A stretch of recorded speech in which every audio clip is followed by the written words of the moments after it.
Да, почнуваме со дебатниот дел од студио 10, тука како што најавивме, во студиото е господинот Рубен Земон, поранешен пратеник. Господине Земон, добро утро. Кажете ми, добро утро. Гледаме што се случува во собранието.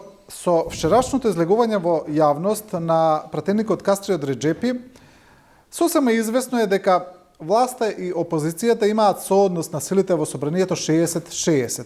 Господинот Реджепи не кажа јасно како ќе гласа, но мислам дека е повеќе известно дека ќе ги поддржува политиките на власта. Значи и да е 60-60, како понатамо, вие сте биле пратеник, знаете како изгледа тоа и кога се има мало мнозинство, а камоли со овакво сосема изедначено. Прво, мислам дека прво тоа што е најбитно и најважно сега, дека владата 90 не може да се чепни, освен ако повторно некој не собери 61 подпис од пратениците, па да се повторно воспостави прашањето на доволна влада. Меѓутоа, мислам дека оваа ситуација е тешко. Тоа е дека што барем 3 месеци ќе имаме сигурно влада и овој состав да биде, како што е сега, се променува ништо, ќе се тоа функционира. Од друга страна, комисиите ги гледаме си работат. Веројатно буџетот се е најбитните работи што треба да се усвои. Во наредните 10 работни дена, како што е по деловникот, треба да се разгледува буџетот. Така што мислам дека тоа на сите им одговара да се усвои буџетот, бидејќи ни предстои, како што веќе ни најавуваат, енергетска и економска не криза, меѓутоа ете можеби несташица на некој начин, како се кажува, барем енергетската. И мислам дека околу тоа ќе се работи нормално, комисиите ќе се функционира во секој случај, а околу ова што викате бројот на пратеници дали се за или не за поддршка на владата, тоа мислам нека не се тоа води такви разговори во собранието, не мислам дека сигурно. Тие разговори сепак се водат на друго место, најверојатно во владата или пак меѓу партиските разговори меѓу лидерите на партиите, така да главно во парламентот ќе се биде мирно и мислам дека ќе има секојдневни активности. Да, но очигледно е дека кога ќе дојде на ред гласање, дали во комисиите претпоставам дека тоа нема да биде толку изразено, бидејќи таму на различен начин е определено мнозинството, но на пленарна седница, доколку дојде до гласање за некои закони кои се предложени од владата или кои ќе произлезат од комисиите, многу тешко ќе биде за власта да го изгласа тој закон, доколку нема мнозинство. Тоа е повеќе од јасно. Во секој случај да, така е, меѓутоа треба да знаеме не секоја се бара 61, понекогаш се бара мнозинство од 1/3 да се присутни, нели мнозинство од тие пратеници, така што за некои закони што се бара нели така наречено 1/3 да се присутни, мислам дека тоа ќе помени, со 30 пратеници секогаш може да се обезбеди, иако опозицијата не биде така присутна, меѓутоа мислам дека нема да остане ова ситуација, така наречено лимбо ситуација, 60-60, наскоро дека имаме поголем број на пратеници што ќе поддржат владата и мислам дека тоа ќе се направи некоја мала реконструкција на владата и тоа нели ќе се одвива во најнормален ред и понатаму. Сега ова ситуација да, вака изгледа 60-60, како што е, да кажеме, повеќе за јавноста, меѓутоа мислам дека во практика не е така. Мислам дека веќе слушаме во јавноста дека се вршат интензивни преговори или некои пратеници, слушавме и вчера од Кастриот Реджепи дека можеби 61 ќе има. Да, тој рече така. Не каже во јавност кој и веројатно таа ситуација ќе се подобрува. Знаете, мислам дека на сите че ни е јасно, поготово и на пратениците од опозицијата. Јас сум во контакт со некои пратеници од опозицијата и че ми е јасно дека ни престои на кризна ситуација. Пред се, најбитно е да бидеме на некој начин солидарни со тоа да што побрзо ги започне преговори. Тако се случи таа ситуација што сите ја посакуваме со Република Бугарија, да што побрзо формира влада до 15 или декември да на некој начин да бидеме сите тука фокусирани и да што побрзо се започнат тие преговорите е една од поголемите приоритети. А што се однесува и до тоа што се најавува некоја економска криза и енергетска криза, на сите ни е јасно дека барем до напролет нема да има такви турбуленции што ги има во минатата недела. Да, во однос на она што се најавува, информациите дека власта преговара со пратениците на алтернатива, тоест пратеничката група на алтернатива, евентуално тие да влезат, на некој начин тие би ја замениле БЕСА. Сакам да ве прашам... Не е сигурно. Мислам дека и Сабалјево слуша в Кастрио дека кажуваше дека може и БЕСА и ќе остани. Се чека одлука на БЕСА за таа работа. Па да, така отприлика тоа го кажа и вице-премиерот Артан Груби во еден момент рече дека не се преговара само со пратениците на алтернатива, туку буквално со сите пратеници. Освен со Левица. Освен со Левица, зборувам за албанските партии. Дека со сите пратеници од албанските партии вели кои биле изманипулирани од нивните лидери. Сега ќе видиме што ќе произлезе од сето тоа. Изјавите се едно, реалноста е друго. Сакам да ја прашам во однос на она што се случуваше еве со господинот Кастрио Реджепи. Имавме многу контрадикторни информации. Прво беше навистина невообичаено, може слободно да се каже, што тој не дојде воопшто на собраниската седница. Тој се огласи прво преку Facebook, потоа се огласи преку видеообраќање. Ги образложи сите тие причини, да не ги повторуваме. Главно кажа дека не е киднапиран, дека собствено својата волја, но опозицијата останува на став дека власта киднапирала пратеници за да ја оневозможи таа седница, но на некој начин може да се каже дека оваа интерпелација сепак помина невообичаено. Сега не знам каква оценка би дали е според демократските стандарди или не е, но сепак невообичаено или вообичаено во однос на македонските манири и на македонските случувања. Па, мислам дека научивме сите нешто лекции како треба да се развива демократијата парламентарна. Пред се, значи и по уставот, пратеникот е независен во одлучувањето, во говорот и во како ќе се постои за одреден став. Пратеникот исто така има право да го промени своето мислење. Например, ако не знам, некој биде иницијатор за било каков закон, па потоа се отвори јавна дискусија, па потоа го менува мислењето. Така што во секој случај пратеникот е неприкосновен. Како тој ќе реши до моментот на гласање, тоа е право на пратеникот, да не само на нормално другите околности, не треба да ги изоставиме партиските ставови или дека натаму, меѓутоа по уставот и кај нас и во главном пракса, демократска пракса, е кај пратеникот сам одлучува како ќе се постави и има право да се промени своето мислење. Така да мислам прегрубо е. Мислам дека тој вокабулар треба и опозицијата мало да го намали во ред. Има ја обид, се изгуби, ништо, понеделник имаме нов ден. Така или петок како беше, утрешниот ден беше нов ден. Така што не треба да све кај нас биде прашање на живот или смрт. Не се успеа. Мислам дека по некој мој сознание, и ако имаше гласање, дека ќе немаше да гласат 61 и од тие што потпишали што беа таму присутни. Некој мој сознание што си ги има, може би не се и точни, меѓутоа да претпоставиме, така што не треба сета вина се фали на каскот каџиреч.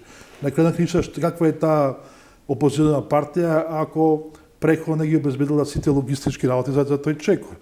Само што тоа да се соберат 61 подписи и да се фалат пред конференција, кај веќе скоро паднала владата, па дури пред да почне самата собранска седница некој да пишува game over или играта заврши така натаму, кажа дека тука станува збор за несериозен пристап кон самиот тој чекор на интерпелација и за тој процес за започне. Да, таму имаше уште еден пратеник пред тоа, господинот Скендер Реджепи, исто така ја испроблематизира начинот на потпишување на таа опозицијска декларација, тоа опозицијско мнозинство, бидејќи таму беа представници на левица. Тој вели дека не бил известен. Па дори не знам, во една емисија новинарот Лилин Дулови каже една работа, се дали точно не знам, дека не само еден се потпишувале два списоци. Дека веднаш веќе се потпишувало кој да биде новиот мандатар со 61 ова и веројатно тој и претеникот овој Скендер Зейт веројатно така реагирал, меѓутоа сигурно после тука што се средиле меѓу тие односи на ВМРО и на алтернатива и во секој случај повеќе пратеници ќе те кажа дека на некој начин биле изманипулирани во самиот процес на собирање на потписи. Се случува тоа, значи разни иницијативи во парламентот и јас сум поднесувал некои иницијативи кои сум бил пратеник, па собираш потписи од пратеници, да има што поголема, поширока поддршка, па се случувало да, само ќе ви кажам еден пример, ако се сеќавате, во имнатиот состав 17 пратеници поднесовме иницијатива за една изборна единица за отворени листи. и ние вече имавме обезбедено мнозинство од 61 пратеник и повеќе ќе гласа, меѓутоа ВМРО и ДУИ тогаш бомбардираа со филибастерин со над 60 амандмани и се блокира работа на комисијата. Дури не дозволува и да имаме ова јавна расправа во комисијата за политички систем. Така да не секогаш како сте ги имале вие пратениците или не знам подписите дека натаму поддршката како тоа не се во процедура истурка до крај, тоа е демократијата, парламентарната демократија. Да, друго прашање сега во однос, еве, го земавме примерот на алтернатива, дека се преговара со алтернатива, да речеме дека и претходно беше спомнувано проширување на владеачкото мнозинство и се мислеше на алтернатива и пред да се случи оваа ситуација, значи очигледно е дека алтернатива и власта имаат некои контакти кои одати во минатото, не се само од сега, значи тие се најизвестни. Јас би ја прашал вас за еден друг момент за кој гледам доста граѓани реагираат. Велат, како може сега алтернатива, која се потпише на таа опозицијска листа за паѓање на владата, за недела дена да влезе во самата влада? Значи тоа е едно навистина политичко салто мортале, како тоа алтернатива ќе го објасни пред своите гласачи? Знаете, алтернатива да точно беше и дел на владина коалиција пред изборите се случат. Знаете, министерот за култура беше од алтернатива. Мислам дека се повторно се разговара за истото име да биде ова, да не карикирам се јас. Меѓутоа, револтот на албанските партии опозициони повеќе е према тоа што и така настапува и на изборите да дуи оди во опозиција. Се сеќавате дури и премиерот Зоран Заев на војната кампања кога кажуваше тоа кога време да оди дуи во опозиција, дека се размислуваше на некој друг начин да се направи некој мнозинство, меѓутоа после проеките беа сурови, проеките покажаа дека друга реалност од изборите што беа 2020 година. Меѓутоа тие контакти со алтернатива се да кажеме подолгорочни, не долгорочни, него среднорочните, траат подобро да се изразиме. Мислам дека програмски алтернатива и ова коалиција што е предводена со ДСМ се блиски. Тоа е најбитно според мене за да се прави која стабилна коалиција. Дали сте програмски или не сте програмски блиски. Вие видите дека и се тоа што пукна со 61 подпис, пукна бидејќи тоа што левица не е блиска со сите тие други што подпишаа, нели? Програмски не е блиска. И мислам дека тоа е добро што се развива таква една дебата, дека сепак да се треба да се гледат програмите, што тоа се нуди на граѓаните, зашто се залаги на политичка партија и дали во таков еден контекст може да се направи коалицијата. Најдобар пример не се случува се со Бугарија. Или гледате дека и тие коалиции што сакаат да се прават сега, главно се гледа да бидат програмски блиски, да имат заеднички точки во таа коалиција, за да може на некој начин да се направи заедничка платформа како да владее коалицијата. Така што мислам дека алтернатива е доста близко програмски со владината коалиција и мислам дека ќе се најде заеднички јазик, поготово ако се имало предвид главните државни приоритети. Сега е време да размислуваме за државните приоритети, повторно ми престои најверојатно се надеваме сите во декември датум за преговори и престои една неизвестна криза со енергетска криза, економска, а и ковидот ние тука се уште. Но за алтернатива е интересно дека значи тие ќе мора да ја проголтаат кнедлата и да влезат во влада со ДУИ. За оно што зборуваа најмногу. Желбите се едно, можностите се друго. Сепак знаете да бидете партија која што е во парламентот, парламентарна партија, има и одговорности према граѓаните и према државата. Сепак треба да бидеме подговорни према државата. И да се гледаме по генералните, да кажеме, поопштите интереси, не само тесно партиските. Да. Во однос на делувањето на опозицијата, интересно е што се чини, тоа се види уште на онаа прославата на ВМРО-ДПМН после победата на локалните избори, кога повеќе пратеници, повеќе представници на ВМРО-ДПМН ја шерува онаа фотографија од пред Белата палата каде што беше истакнато албанско знаме. И тоа е навистина гледка која не е секојдневна во минатото за време на прославите на ВМРО-ДПМН и тоа беше потенцирано се чини од представниците на таа партија. Многумина велат дека сега ВМРО-ДПМН се обидува да го ископира оно што го правеше премиерот, сегашниот премиер Веќе Заев од 2016 година со тоа македонско-албанско заедничко настапување, со промовирањето на стратегијата едно општество за сите, со интеграцијата на сите етнички заедници во тој гласачки кампус со привлекување на албански гласови. И тоа се виде сега еве повторно и со овој обид за ново владеачко мнозинство, каде што беа собрани буквално сите албански партии кои не се во власта. Дали ВМРО ДПМН се обидува да го направи она што го правеше СДСМ во 2016 година? Па веројатно ги сваќаат работите дека треба да се движи општеството во таа насока, во тој правец, со оглед на тоа дека јасно е дека ВМРО го критикуваше од самиот почеток концептот едно општество и потоа стратегијата е за развој на концептот едно општество интеркултурализам, уште од самиот почеток го критикува. Меѓутоа гледаме све повеќе и повеќе дека ја прифаќаат реалност, дека така мора да се живее еден со друг, а не еден покрај друг. И мислам дека и не само тоа со знамето, самиот договор што се седнаја со партите на Зиедин села, па дури и со алтернатива и разговараа за соработка на локалните избори, кажува тоа дека сепак имала таква соработка и порано, нека сега таа почнала и порано таква соработка се построила, меѓутоа на некој начин тоа е реалноста, меѓутоа тешко е да се прифати по имата програмска платформа нели на национална партија. Соработката помеѓу ВМРО ДПМН и Алијансата, посебно Зиедин села, е особено тешка и поради поготово 27 април ќе се случи 2017 година. Меѓутоа, гледате и села на некој начин го прифачат, тъй како и села беше против, го се сеќавате, концептот едно општество. Нидој кандидат за председател река, кажуваше не едно општество, него една република, така ли им беше кампањата, иако републиката влегла во едно општество, не знам зашто се против. Сепак кога се размислуваше стратегијата за едно општество, не концептот. Значи да разликуваме концептот кој што го промовираше Социјалдемократскиот сојуз на чело со Зоран Заев и стратегијата едно општество интеркултурализам. Значи тоа се две различни работи.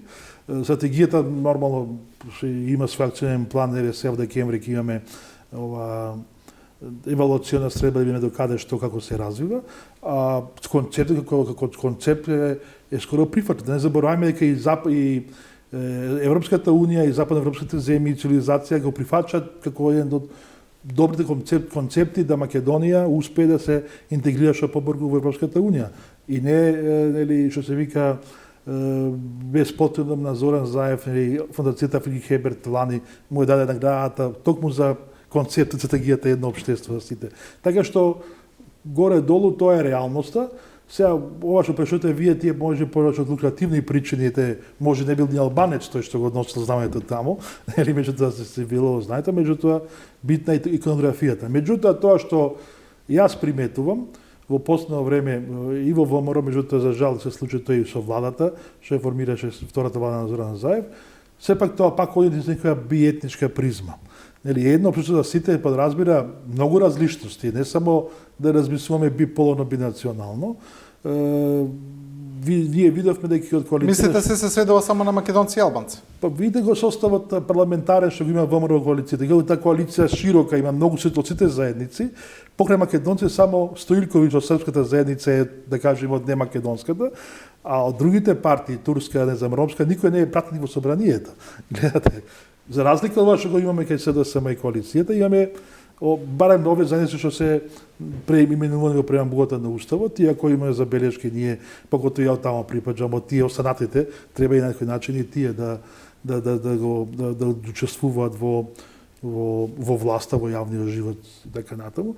Така што тука е разликата, во секој случај не е само иконографијата да покажеме, меѓутоа колку суштински се спроведуваат тие политики. Критичарите велат дека еве зборуваме за концептот едно општество за сите, дека тој е пропаднат. Тоа го илустрираат и со тоа што СДСМ изгуби голем кампус од албанските гласови кои ги добиваше на претходните избори, тоа се види и на овие локални избори. Иако доби повторно СДСМ доста албански гласови, но сепак велат тоа е многу помалце и тоа е доказ дека тој концепт не успева. За стратегијата реално не слушаме многу, ниту од владата, ниту што се случува.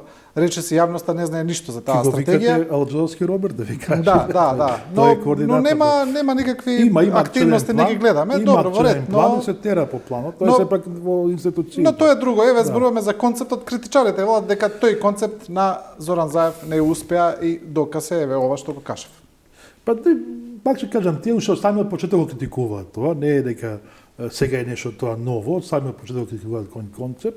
И сега локалните избори не се баш најдобар лакмус за тоа го индицира и да ја покаже дека тој е пропаднал. Сепак треба по-добри кажеме аргументи.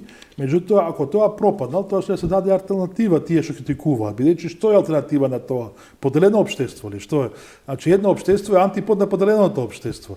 Ако кажуваме едно општество пропадало, значи тоа што проговараат тие, нели ѕидови, како што нешто гледаме сега Полска со Белорусија, нели ќе прави ѕид, тоа се две држави што случаи, што тоа што проговараат? Да правиме ѕидови, да се поделиме, треба да сите туди да направиме едно општество, да сите граѓани се чувствува еднакво во оваа држава. Ако тие мислат дека треба македонците или албанците или некаде кои да бидат на повисок стадиум, тогаш навистина имаат проблем со цивилизацијски достигнања на 21 век, нели, и во светот каде да се движи, поготово западна цивилизација.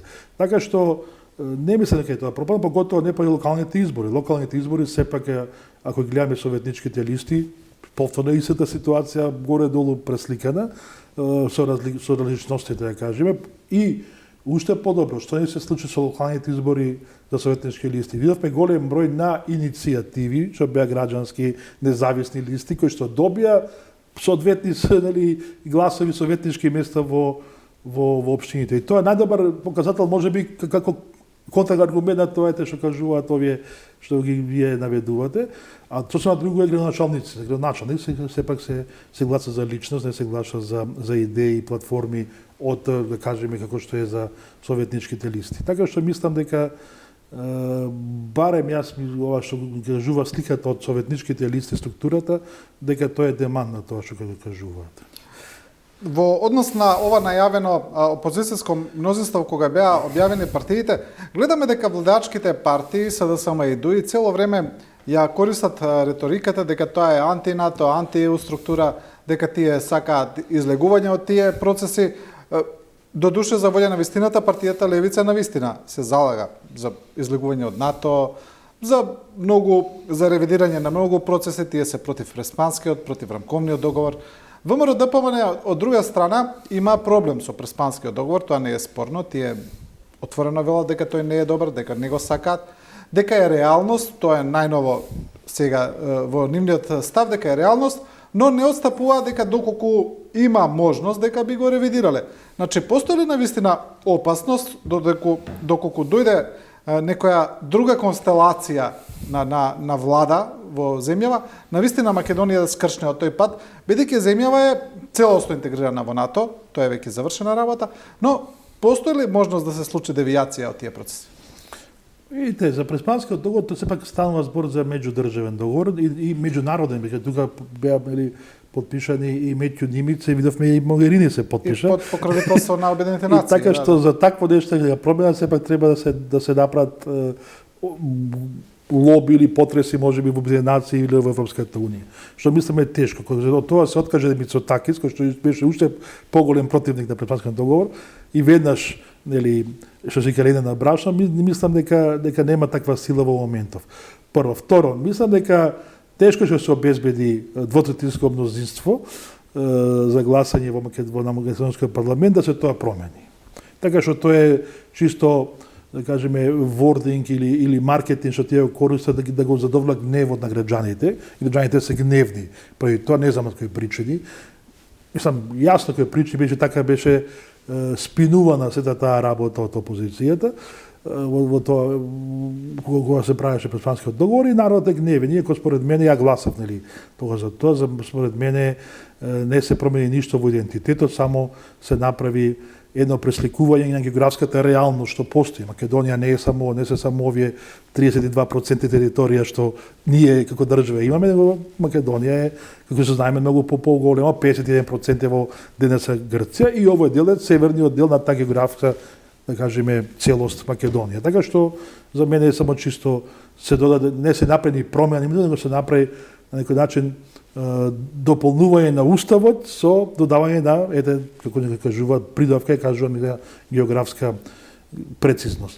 Така што државите, пак ќе кажам, се справат според географските области, многу малку број на држави од светот имаме што се прават според етносот, или доминантниот етнос. Така што во секој случај, а ова што се залагаат ова помалата партија што кажувате, мислам и дека нивните, кажеме, глобални подржувачи или што се наоѓа некоја можеби поголемна мрежа, тоа се ете Кина и Русија, тие први, меѓу првите ја признаа Северна Македонија и дадоа или ова подршка, не подршка, него изјавија декларација нивната министерство за външни дека го прифаќаат името Северна Македонија. Така што мислам дека сето тоа се само чукање празна слама што е нашиот народ, колку да се билдаат поени, да се покажуваат мускули, а во реалноста сето тоа мислам дека барем во ова констелација на вакви на глобални, кажеме, односи во светот и во овој дел на регионот, дека тоа не е можно да се направи, само ако имаме 80 пратеници во собранието. Тоа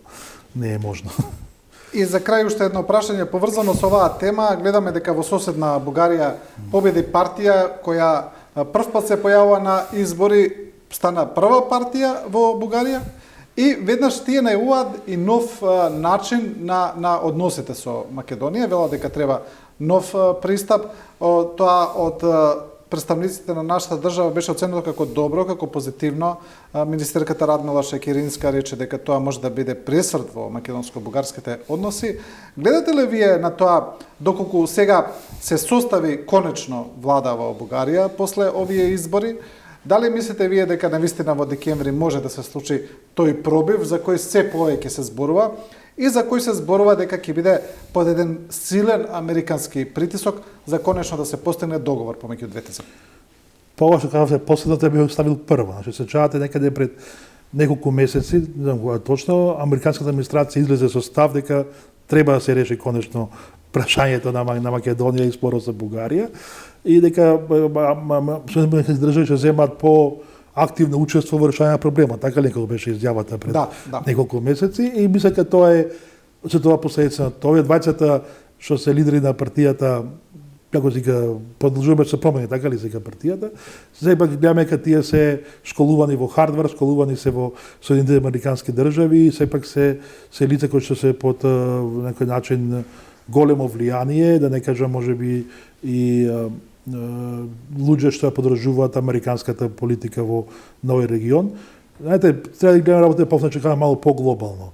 Видовата веројатно и после промената на амнистијата на Трамп и доаѓа амнистијата на Бајден, видува дека сепак за нив е во некој ризик тоа јужно крило на НАТО. Ако овој проблем ака со Македонија продолжи, дека другите сили ако Соединетите американски држави не се толку активни, ќе го искористат тој празен и вакуум простор. И мисля дека тука е работата каде што се случува во Бугарија.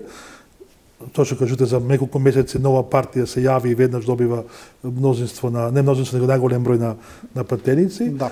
А мислам во тој тренд ќе продолжи и сета оваа ситуација што е со Европската унија и јас мислам дека ќе се најде некоја солуција, некој решение да се одреди датум за преговорите, да конечно почне таа како се вика прва седница, нели, за Македонија за пристапување, кој што е исто дол процес. Ете, видовте и Ангела Меркел каже дека може ќе трае до 2030, така ли година тој процес, иако од тоа што ќе да прават промените, што ќе предлагаше Макрон пред 2 години, 3, и имаме нова идеологија, може тоа да оди многу побрзо, со оглед на тоа дека Македонија од сите земји во регионот како гледаме сега, во тие стандарди е најнапред отидена и од Србија, од Црна Гора, и од Добро, за земјава мислам дека е важно да го почне процесот пред се поради Преспанскиот договор, бидејќи тоа е услов, да. Тоа е еден од условите на Преспанскиот договор и дека конечно тој датум мора да се даде.